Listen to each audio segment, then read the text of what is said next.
few different methods of contact, the main ones being telephone. We have 2 telephone numbers. There's the main office number and we also have a dedicated learners line.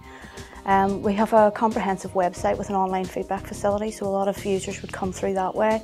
Emails would be filtered out then to members of EGSA staff who would then feed back to anybody who has a query as soon as possible.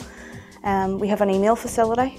And we also have an open door policy, so basically EGSA's doors open and anyone can call into the office and they'll not be turned away. We get general advice and guidance calls, people just maybe someone who's been made redundant, wanting to know what their options would be on how to get back into employment, maybe wanting to change career, return to learning or just continue in education, or something just as simple as someone looking for help just to complete a university application form. We would never have any automated services or anything like that. We're great believers in one-to-one. You need to be actually speaking to a person.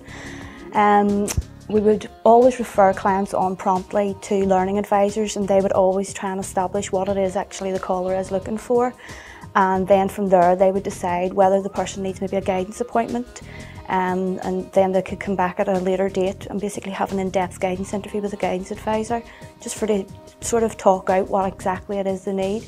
Or on the other hand, if it's course information, the learning advisors would usually help them over the phone and then send out the information at a later stage. When someone would come into EGSA, again they're getting that personal contact because there's always someone there to meet and greet them on the way into the office.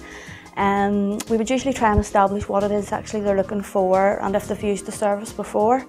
If they haven't used the service before, we would just basically ask them to fill out a short inquiry form just to get a few background details on what it is they're looking for, and so we can refer them on to the appropriate member of staff, which is again usually a learning advisor, and they can then decide if the person needs to have maybe a more in-depth guidance interview at a later date and time, or they can help them with some course queries, information, that sort of thing. And again, to let the client get away as quickly as possible, they'll forward the information on just at a later stage. If it's apparent that if we ask someone to fill out a form and they maybe look a bit nervous, or if they actually say to us, no, have we a bit of difficulty here, we always put them at ease, basically by saying that it's nothing to worry about. There's a learning advisor or guidance advisor and they can assist you whenever they meet with you in your interview.